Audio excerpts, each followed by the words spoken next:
2025년 2월 서울 삼성 본사. 숨소리조차 들리지 않던 컨퍼런스 홀에서 저는 역사가 뒤바뀌는 소리를 들었습니다. 발표한 내용이 전부입니다. 이재용 회장의 차가운 한마디에 미국 기자들의 얼굴은 순식간에 흑빛이 됐습니다. 기술을 내놓으라며 오만을 떨던 백악관에 한국이 던진 조용한 선전포고였죠. 보조금 8조 원을 거절하고 자존심을 선택한 결과는 어땠을까요? 전 세계가 한국에 무릎을 꿇기 시작한 72시간의 기적. 그 전율 돋는 현장으로 여러분을 초대합니다. 시작하기 전 구독과 좋아요, 그리고 대한민국 파이팅 댓글로 한국을 응원해주세요. 2025년 2월 14일 오전 9시 50분. 저는 서울 서초구 삼성전자 본사 5층 컨퍼런스 홀에 앉아 있었습니다.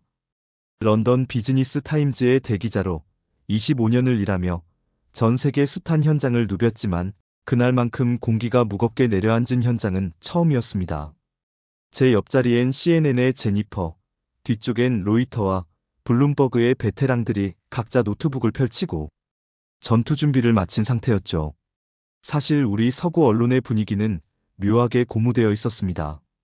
불과 몇 달 전 백악관이 삼성에 64억 달러라는 천문학적인 보조금을 주기로 발표했기 때문입니다. 하지만 공짜는 없었죠. 미국은 삼성의 목에 보조금이라는 화려한 이름의 목줄을 채웠습니다. 기술 정보를 공유하고 중국 투자를 포기하며 주요 경영 결정은 사전에 백악관의 승인을 받으라는 노골적인 요구였습니다. 우리는 오늘 이 자리에서 삼성이 미국의 요구에 굴복해 수만 명의 미국인 채용 계획을 상납할 것이라고 확신했습니다. 오전 10시 정각. 회색 정장을 입은 이재용 회장이 무대 위로 걸어 나왔습니다. 장내는 찬물을 끼얹은 듯 고요해졌죠. 그는 평소보다 훨씬 차분해 보였습니다. 아니, 차분하다기보다 어떤 거대한 폭풍을 지나온 항해사의 고요함에 가까웠습니다. 제 손가락은 무의식적으로 키보드 위에서 떨리고 있었습니다. 30년 기자 생활의 직감이 말해주고 있었죠. 무언가 잘못됐다. 우리가 예상한 시나리오가 아니다.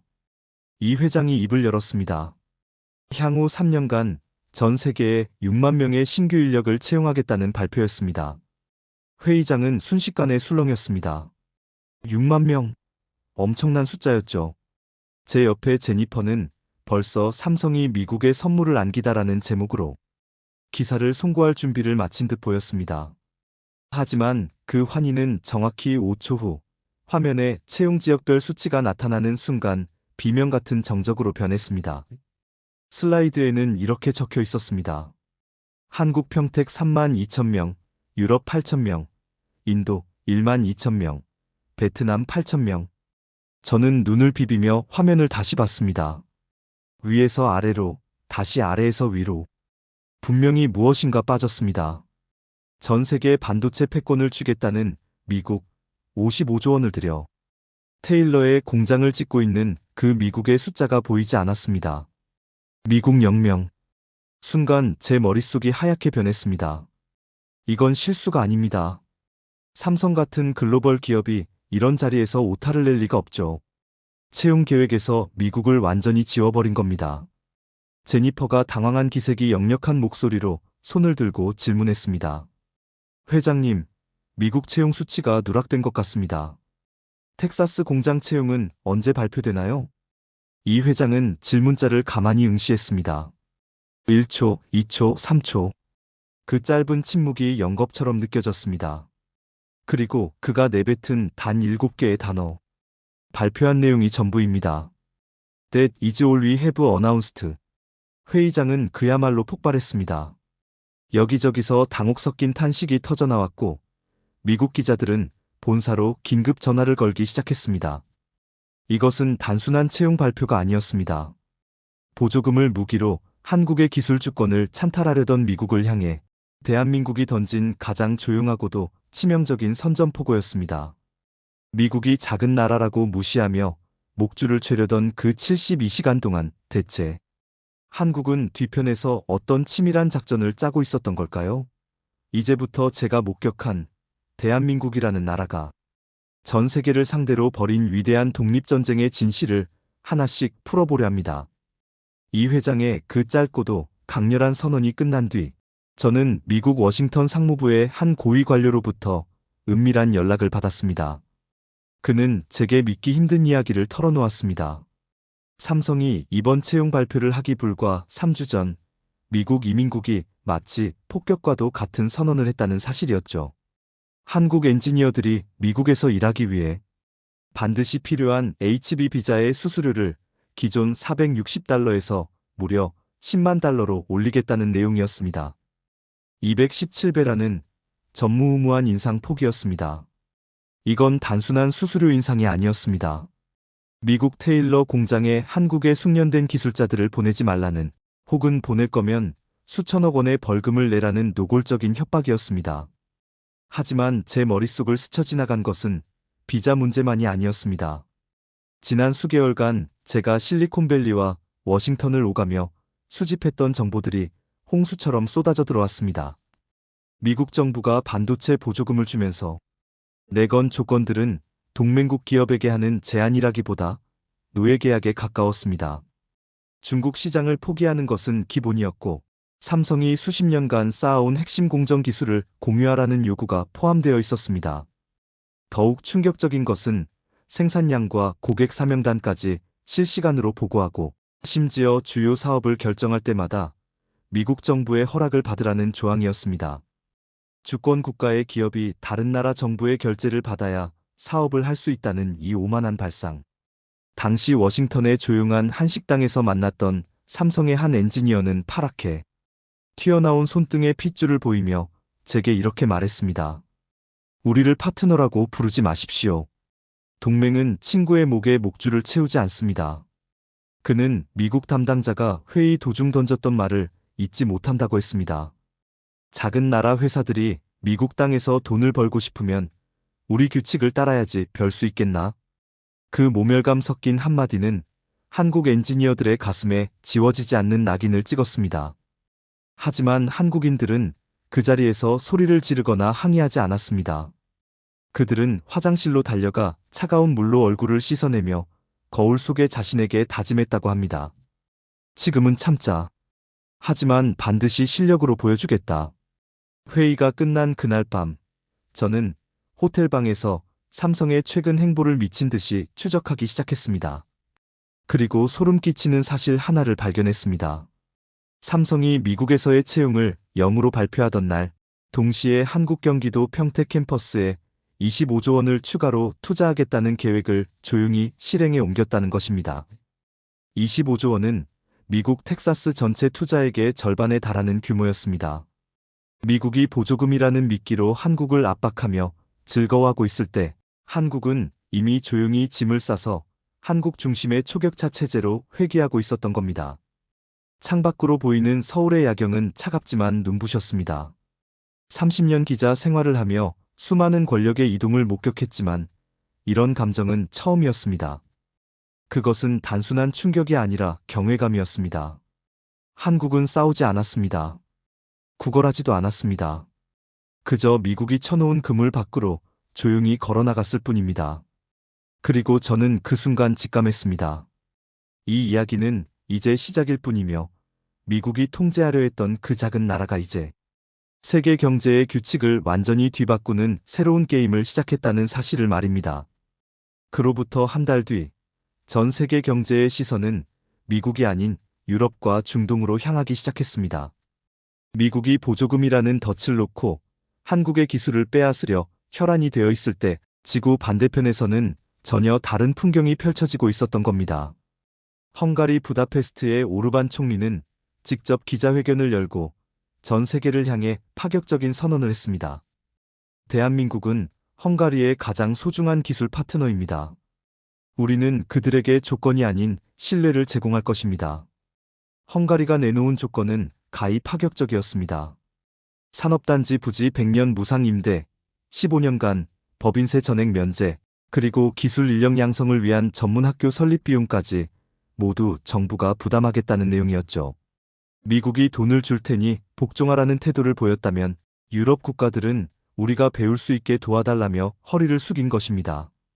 실제로 얼마 지나지 않아 LG에너지솔루션과 현대차 사장단이 유럽으로 날아갔습니다. 미국 조지아주에 지으려던 배터리 공장 장비들이 원인 모를 이유로 반입이 연기되던 바로 그 시점이었습니다. 미국 조지아주의 주지사는 패닉에 빠져 현대차 본사로 급히 전화를 걸었습니다. 하지만 돌아온 대답은 차분하고도 냉정했습니다.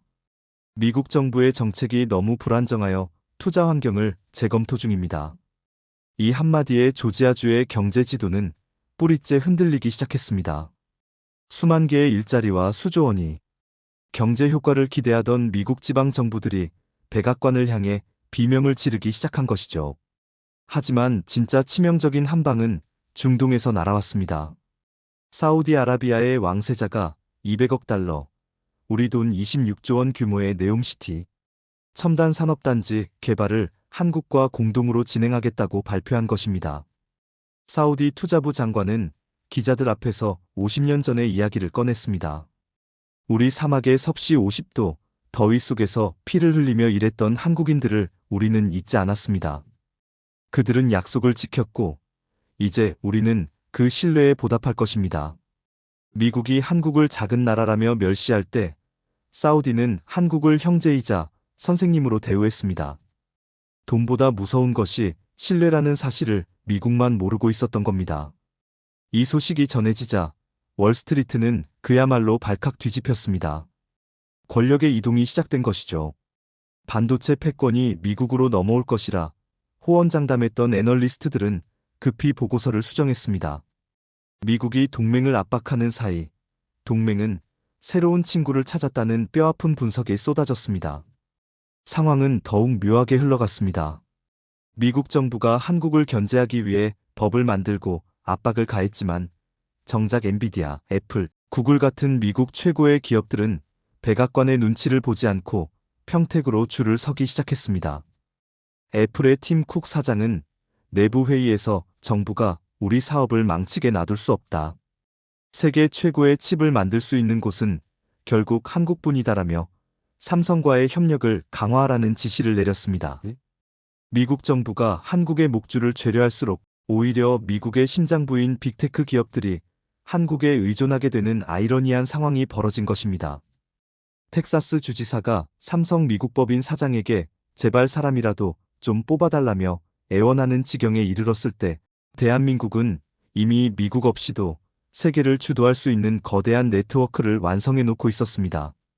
저는 평택 공장 옥상에 올라가 24시간 불이 꺼지지 않는 그 거대한 요새를 바라보았습니다. 300개의 축구장을 합친 것보다 큰 그곳에서 로봇들이 쉬지 않고 미래를 찍어내고 있었습니다. 그곳엔 미국산 장비도 미국의 허락도 필요 없었습니다. 오직 한국의 자부심과 초격차 기술만이 넘쳐나고 있었죠. 한때 미군이 던져준 초콜릿에 감사해야 했던 나라는 이제 전 세계가 기술을 구걸하기 위해 줄을 서는 나라가 되었습니다. 이것은 단순한 경제적 승리가 아니었습니다. 힘으로 누르려던 오만함에 맞서 실력과 신뢰로 일궈낸 주권 국가의 당당한 증명이었습니다. 평택의 거대한 공장 안으로 들어섰을 때 저는 인류가 도달할 수 있는 가장 높은 수준의 요새를 본 듯한 착각에 빠졌습니다. 현장을 책임지던 박상무는 저를 안내하며 한쪽 벽면을 가득 채운 장비들을 가리켰습니다. 그곳엔 더 이상 미국이나 네덜란드의 로고가 박힌 장비들만 있는 것이 아니었습니다. 불과 몇 년 전까지만 해도 전 세계에서 오직 네덜란드만이 만들 수 있다던 노광 장비의 핵심 부품들이 이제는 메이드 인 코리어라는 선명한 인장과 함께 위용을 뽐내고 있었습니다. 박상무는 담담하게 말했습니다. 미국이 비자 수수료를 올리고 우리 엔지니어들의 발을 묶었을 때 우리는 깨달았습니다. 누군가에게 의존하는 기술은 언제든 무기가 되어 우리 목을 겨눌 수 있다는 사실을요. 한국은 미국이 쳐놓은 그물 안에서 발버둥 치는 대신 아예 그물 자체가 필요 없는 생태계를 스스로 구축해버렸습니다. 일본이 수출 규제로 압박했던 소재와 부품들은 이미 국산화 단계를 넘어 세계 표준이 되어 있었고 미국이 자랑하던 측정 장비들조차 한국산 AI 검수 시스템에 자리를 내주고 있었습니다. 이 광경을 직접 목격하기 위해 평택을 찾은 것은 저뿐만이 아니었습니다. 엔비디아의 젠슨 황과 애플의 팀 쿡은 화상을 통해서라도 평택의 공정 라인을 실시간으로 확인하길 원했습니다. 그들은 알고 있었습니다. 미국 정부가 정치적 명분을 위해 한국을 압박하고 있지만 정작 자신들의 미래가 달린 칩을 만들어낼 수 있는 곳은 지구상에 이곳 평택뿐이라는 사실을 말입니다. 텍사스에 짓고 있는 공장이 텅 빈 껍데기로 남겨질 위기에 처하자 미국의 빅테크 기업들은 백악관에 조용하지만 강력한 항의를 전달하기 시작했습니다. 한국과의 관계를 망치는 것은 곧 미국의 미래를 포기하는 것과 같다는 최후 통첩이었습니다. 결국 상황은 기묘하게 뒤바뀌었습니다. 한때 삼성을 불러 호령하던 미국의 관료들이 이제는 한국 기업의 눈치를 보기 시작한 것입니다. 텍사스 주지사는 삼성 미국 법인 사장을 만난 자리에서 세금 감면은 물론 전기료와 용수료까지 시의 예산을 털어 지원하겠다며 매달렸습니다. 하지만 삼성의 대답은 한결같았습니다. 기술 보안과 숙련된 인력 수급이 보장되지 않는 곳에 더 이상의 투자는 어렵습니다. 미국이 한국 엔지니어들의 비자값을 올리며 세웠던 그 높은 장벽이 이제는 거꾸로 미국의 목을 조르는 부메랑이 되어 돌아온 것입니다. 이런 소동이 벌어지는 와중에도 한국 정부는 침착했습니다. 아니, 오히려 미국을 제외한 전 세계와 기술 혈맹을 맺으며 그 위상을 공고히 다져나갔습니다. 인도 정부는 14억 인구의 시장을 통째로 내놓으며 한국 기업의 전용 공단을 조성하겠다고 약속했고, 폴란드와 체코는 유럽 진출의 교두보가 되어주겠다며 땅을 무상으로 내놓았습니다. 미국이 자국 우선주의라는 폐쇄적인 성벽을 쌓는 동안 한국은 전 세계를 연결하는 거대한 기술 고속도로를 놓은 셈입니다. 저는 인천공항으로 향하는 차 안에서 거리 곳곳에 붙은 청년들의 활기찬 얼굴을 보았습니다. 예전 같으면 졸업 후 미국 유학이나 실리콘밸리 취업을 지상 과제로 삼았을 그들이 이제는 평택에서 세계 최고를 만들겠다며 자부심 섞인 목소리로 토론하고 있었습니다. 영어 점수에 매달리는 대신 자신들의 기술이 세계의 표준이 되는 과정을 즐기는 세대, 그들이 이끄는 대한민국은 더 이상 강대국의 눈치를 살피던 변방의 나라가 아니었습니다. 비행기가 활주로를 박차고 오를 때 창밖으로 멀어지는 평택의 불빛은 마치 거대한 엔진처럼 박동하고 있었습니다. 30년 전 제가 처음 취재했던 한국은 미국의 원조와 일본의 기술을 부러워하던 나라였습니다. 하지만 지금 제 눈앞의 한국은 침묵으로 오만을 이기고 실력으로 세계의 질서를 재편한 명실상부한 기술 제국이었습니다. 미국으로 돌아가 제가 쓸 기사의 제목은 이미 정해져 있었습니다. 작은 나라의 침묵이 세계를 깨우다.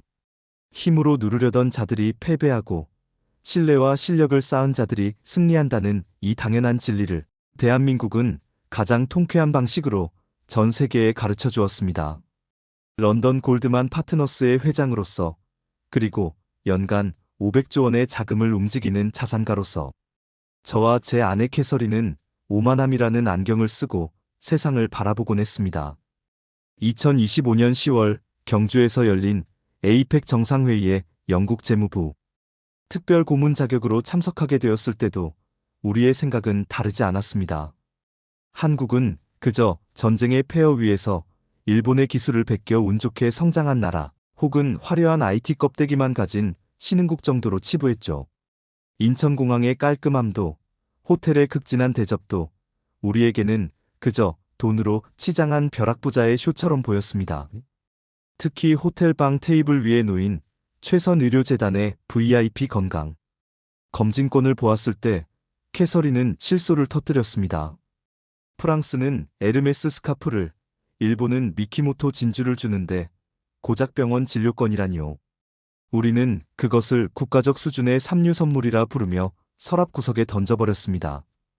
영국 왕실 주치의에게 10년째 최고급 관리를 받는 우리에게 침이나 놓고 한약을 다리는 나라의 검진권은 무용지물이나 다름없었습니다. 하지만 운명은 가장 예기치 못한 순간에 우리의 오만을 비웃었습니다. 배우자 프로그램에 참석하던 캐서린이 갑자기 명치를 쥐어짜며 쓰러진 것입니다. 처음엔 그저 맵고 자극적인 한국 음식 때문이라고 생각했습니다. 하지만 영국에서 가져온 최고급 소화제도, 호텔로 달려온 주한 영국 대사관의 의료진도 원인을 찾지 못했습니다. 캐서린의 얼굴은 순식간에 흑빛으로 변해갔고 저는 패닉에 빠졌습니다. 그때 우리를 안내하던 김민준 사무관이 간절한 눈빛으로 다시 그 검진권을 꺼내 들었습니다. 회장님, 제발 한 번만 믿어주십시오. 이 나라는 당신이 생각하는 그런 곳이 아닙니다. 지푸라기라도 잡는 심정으로 달려간 병원은 제가 상상하던 모습이 아니었습니다. 그곳은 병원이라기보다 차라리 최첨단 우주기지에 가까웠습니다. 런던의 유서 깊은 병원들이 가진 권위적인 무거움 대신 소음 하나 없는 로봇들이 분주히 움직이고 있었고, 모든 벽면은 실시간 생체 데이터를 분석하는 홀로그램으로 가득했습니다. 캐서린이 검사 장비에 들어간 지 단 15분 만에 AI 진단 시스템은 믿기 힘든 결과를 내놓았습니다. 췌장암 1기. 런던의 왕실 주치의가 10년간 단 한 번도 발견하지 못했던 0.003%의 혈액 수치 차이를 한국의 알고리즘은 단번에 잡아낸 것입니다. 영국 의료진은 그럴 리 없다며 부정했지만 한국의 의료진은 논쟁하는 대신 행동으로 증명했습니다. 72시간 만에 정교한 로봇 수술이 시작되었고, 저는 수술실 밖 모니터를 통해 사람이 아닌 기계, 팔이 머리카락보다 가는 혈관 사이를 누비며 암세포를 완벽하게 제거하는 광경을 목격했습니다. 수술이 끝난 뒤 집도인은 땀 한 방울 흘리지 않은 평온한 얼굴로 제게 다가왔습니다. 검진권은 선물이 아니라 우리가 당신들에게 줄 수 있는 가장 진실한 약속이었습니다. 그 순간 제 마음속을 지배하던 오만함의 벽이 무너져 내렸습니다. 우리가 침이나 놓는 나라라고 비웃던 대한민국은 사실 인류의 생명 연장이라는 가장 고귀한 영역에서 이미 신의 영역에 도전하고 있었던 겁니다. 완치 판정을 받고 병실을 나서는 캐서린의 손에는 서랍 속에 던져졌던 그 브로셔가 다시 들려 있었습니다. 그녀의 눈에는 조롱이 아닌 깊은 경외심이 서려 있었죠. 일주일 뒤 런던으로 돌아가는 비행기 안에서 저는 긴급 이사회를 소집했습니다. 그리고 선언했습니다. 유럽과 미국에 예정된 65조 원 규모의 바이오 및 테크 펀드 투자를 전면 수정한다. 그 모든 자금을 대한민국 평택과 서울의 의료 클러스터로 보낸다. 이것은 보은이 아니었습니다. 냉철한 투자자로서 내린 결론이었죠. 미래가 살아 숨쉬는 곳, 강대국의 압박에도 굴복하지 않고 오직 실력으로 생명을 구하는 나라. 그곳에 투자를 하지 않는 것이야말로 금융가로서 저지를 수 있는 가장 큰 실수였기 때문입니다. 우리가 무시했던 작은 나라는 이제 전 세계의 자본과 생명을 동시에 움켜쥐고 있었습니다. 65조 원이라는 거대한 운명을 바꾼 것은 화려한 보석이나 명품 스카프가 아니었습니다. 상대를 진심으로 배려한 기술, 그리고 그 기술을 뒷받침하는 압도적인 실력이었습니다. 비행기 창밖으로 멀어지는 한반도의 지형을 보며 저는 다짐했습니다. 다시는 이 나라를 작다고 부르지 않겠노라고. 대한민국은 이미 세상에서 가장 큰 미래를 품고 있는 거인이었습니다. 마지막으로 런던행 비행기가 구름 위로 솟구칠 때 저는 제 노트북에 마지막 문장을 새겨 넣었습니다. 65조 원이라는 숫자는 단순한 투자가 아니라 제가 대한민국이라는 나라에 바치는 참회록이자 미래를 향한 입장권이었습니다. 불과 열흘 전만 해도 침이나 놓는 삼류국가라며 비웃던 제 자신이 얼마나 눈먼 장님이었는지 구름 아래로 멀어지는 화려한 불빛들이 비웃는 듯했습니다. 영국에 도착하자마자 저는 런던 시티에 내로라 하는 투자자들과 정계인사들을 불러 모았습니다. 그들은 갑자기 투자 방향을 한국으로 돌린 제 결정을 이해하지 못하겠다는 표정이었습니다. 한 상원의원이 제게 물었습니다. 윌슨 회장, 대체 그 작은 나라에서 무엇을 보았길래 그 엄청난 자본을 옮기는 겁니까? 미국이나 유럽에도 훌륭한 병원과 기술은 넘쳐나지 않습니까? 저는 그들에게 캐서린의 완치 진단서와 함께 평택에서 직접 찍은 공장의 가동 영상을 내밀었습니다. 여러분, 우리가 그동안 보았던 한국은 환상에 불과했습니다. 우리가 작은 나라라고 무시하는 동안 그들은 이미 신뢰라는 기반 위에 기술이라는 성벽을 쌓았습니다. 미국이 보조금으로 목줄을 채우려 할 때 그들은 조용히 자립을 선택했고, 우리가 의료 후진국이라 손가락질할 때 그들은 인류의 수명을 연장하는 마법을 부리고 있었습니다. 장내는 찬물을 끼얹은 듯 조용해졌습니다. 저는 말을 이어갔습니다. 이제 권력은 돈을 가진 자가 아니라 대체 불가능한 기술을 가진 자에게 있습니다. 대한민국은 더 이상 우리의 허락을 기다리는 나라가 아닙니다. 오히려 우리가 그들의 선택을 받기 위해 줄을 서야 하는 시대가 왔습니다. 저는 그 거대한 흐름에 올라타려는 것뿐입니다. 그날 이후 런던의 자본가들 사이에서는 K-스탠더드라는 말이 유행처럼 번지기 시작했습니다. 한국과 손을 잡지 못하면 미래 산업에서 도태될 것이라는 공포 섞인 확신이 그들을 지배한 것이죠. 실제로 수많은 영국 유학생들이 이제는 옥스퍼드나 캠브리지가 아닌 서울대와 카이스트로 향하는 비행기 표를 끊고 있습니다. 영어를 배우러 한국에 오던 시대는 가고, 한국의 기술과 문화를 배우기 위해 전 세계의 인재들이 몰려드는 거대한 역전극이 벌어진 것입니다. 캐서린은 이제 건강한 모습으로 런던의 자선 행사를 누비며 사람들에게 입버릇처럼 말합니다. 제 생명은 한국에서 다시 시작됐어요. 그곳엔 세상이 모르는 거대한 진심과 실력이 숨어 있답니다. 그녀의 목에 걸린 것은 에르메스 스카프가 아니라 한국의 평택 공장을 방문했을 때 선물 받은 작은 기념 배지였습니다. 수천억 원의 보석보다 그 배지가 더 값지다는 것을 그녀는 이제 누구보다 잘 알고 있습니다. 대한민국은 싸우지 않고 이기는 법을 전 세계에 가르쳐 주었습니다. 힘으로 누르려는 오만함에는 침묵과 실력으로 답하고, 진심을 다하는 동맹에게는 아낌없이 기술을 나누는 그들의 방식은 오만한 서구 사회에 커다란 경종을 울렸습니다. 작지만 강한 나라, 조용하지만 세상을 뒤흔드는 나라. 저는 이제 확신합니다. 다가올 미래의 모든 길은 결국 대한민국으로 통하게 될 것이라는 사실을 말입니다. 그 위대한 여정에 동참할 수 있다는 것만으로도 저는 30년 금융 인생에서 가장 짜릿한 승리를 맛보고 있습니다. 자존심을 지키며 세계의 중심이 된 나라, 대한민국. 당신들이 보여준 그 소름 돋는 반전은 이제 인류 역사의 새로운 장으로 기록될 것입니다.